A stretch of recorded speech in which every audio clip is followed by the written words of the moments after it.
Quilt Nation, Quilt Marine here. So I've been leaving you hanging. I've been enjoying this.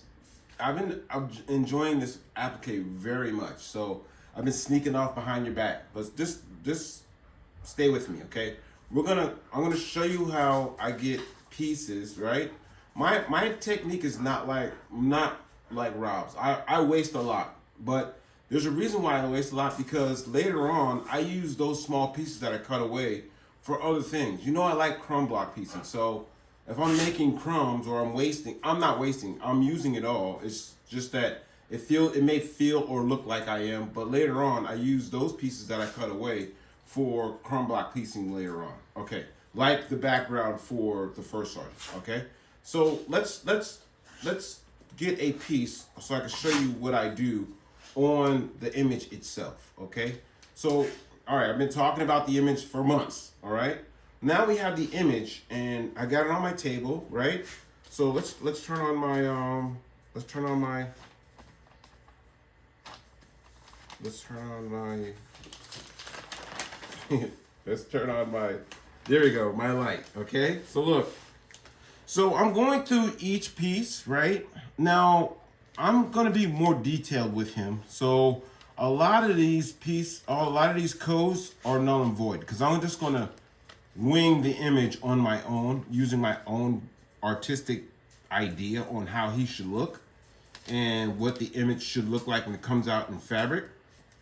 So, you know, a challenging part was his hat, okay? Because, you know, Union soldier hats at the time, you know, they had these tilted forward weird hats that were really weird looking and even harder to capture in fabric or how you know, remake it on an image. So the top of the hat is flat. So what I did was, you know, all I do is I'll get my feather light heat and bond, and I'll just put it over the image that I want to capture. See how easy that is? See how it just shines right on through? Okay. Now let me get my magic marker that I thought I had set out. Oh, where's my magic marker? Okay, anyway. Thought I grabbed it. Where is it? Oh, here it is. I got it. Stay right there. Okay, so I just want to get this main piece right here. So I'm just using a spare piece of Featherlight Heat and Bond, and I'm gonna try to get the shape. All right, here we go. So we're just gonna trace. That's all we're doing. We're just tracing. Get this here. Go around. More or less long oval. All right. Now the middle part I'm not worried about, because it's so small that I'm gonna do that on my own. I know what some of the tops of their hats look like. They had cross swords with unit numbers. Some had like a trumpet, a circular trumpet, but I'm gonna try to fit a cross swords image on here. But no worries, we'll do that later on. So now that I have my traced piece on my Featherlight, now remember, when you're using your heat and bond, there's a rough side, that's the glue side. That's not the side you want to trace on, okay? We want to trace on the smooth side, okay? Now, all I'm gonna do is, I'm gonna put that, right, on a piece of fabric that I have. Let's see here. Should be big enough. So a good thing is a great pair of scissors. These are some great scissors, all right? These are my Tula Pinks. These are my favorite set so far, but you know, I'm gonna get some later on. We'll see how it goes. All right, so look, anyway, I'm gonna take that. Now remember, the trace side goes up. Now remember, on some fabrics, do not put your trace side on the front. It's gotta be on the back. This fabric has a front and a back, but it's a solid color. So I'm just gonna put it on the front here, on the back here. Now we're gonna take this to the ironing table. So let's go to the ironing table. Okay, so I have my iron preset. It's on heat, all right? Now, remember, we're not using steam. No steam on heat and bond, okay? You just wanna press this out so it sticks. And that's all we're doing, okay? I'm gonna press this out, put some heat on it. Sorry about the lighting, but it's a little dark on this side of the room. Just gonna press that out. Make sure it bonds.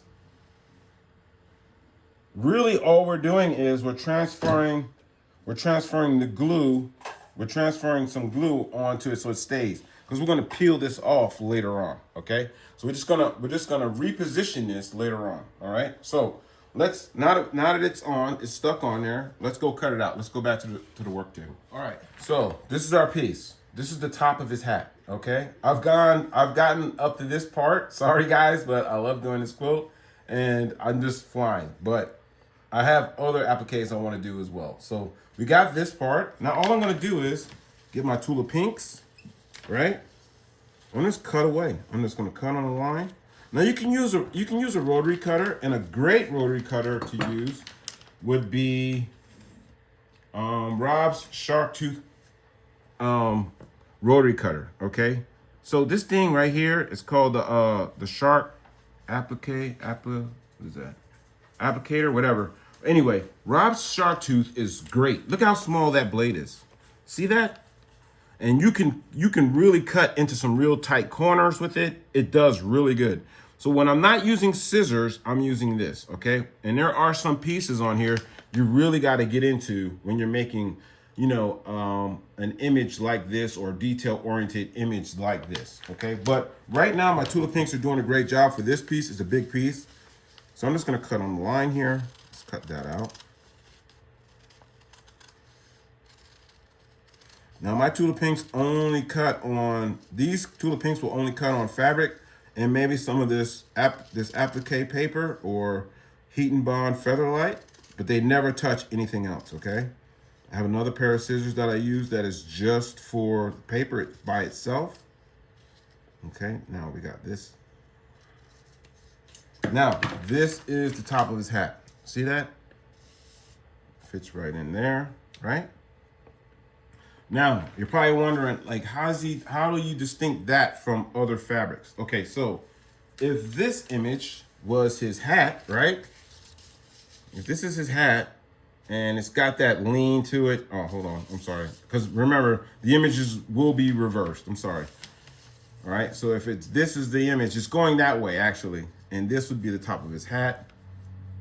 And that's how it would look. So in order for me to distinguish the blue from this field, I'm gonna use two different fabrics, okay?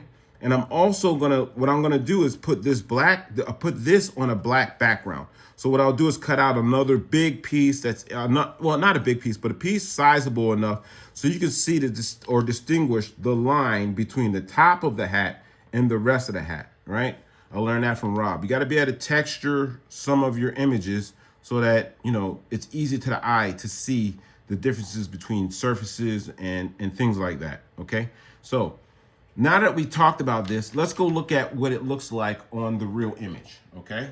Let's go to my table.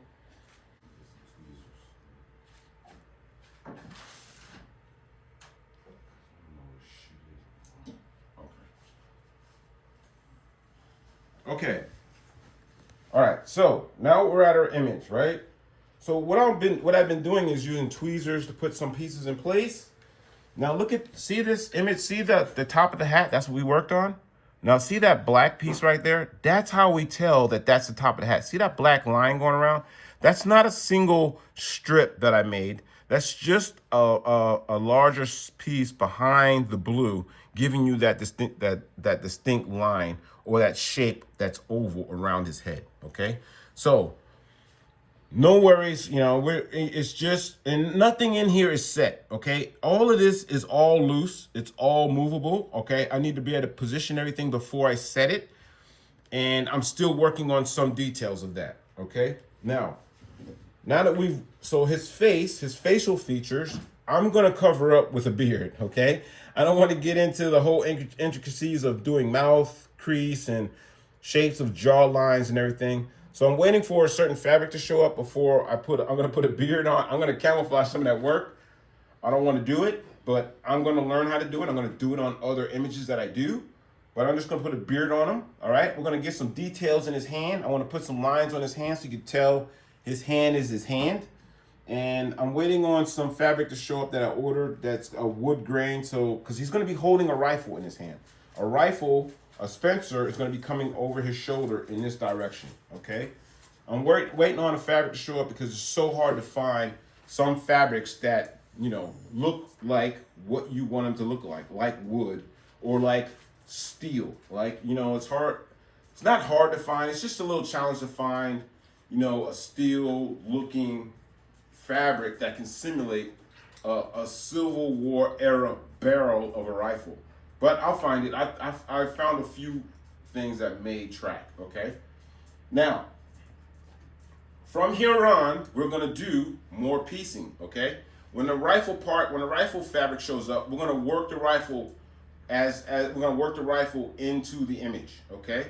But for right now, this is what we have. This is how far we've come. Now I want you to just look at how, all right, so back in that era, all right, dreads or locks were not a big thing, but they had them. There were soldiers with them. Now this is an ode to my son, one of my sons. He has them, so I figured he looks good in them, so will my guy. I'm gonna add, take away, put on some things that aren't on the original image. I wanted him to be a first sergeant because, you know, I've always respect that rank. It was next up before I got out, and I just wanted to put my influence on this image, okay? Now, this won't be the first, or it won't be the last that I do of the Civil War era, but it's definitely the first, and I'm really enjoying it. So stick with me, right? We'll keep on going. I won't cheat on you. I won't cheat on you, okay? When that wood grain shows up, we'll work that first, and then I'm still looking for the metal right now. It might be a white with some streaks in it. We'll see how it goes. But thanks for watching. Please subscribe, and remember, it's only fabric and it's only thread.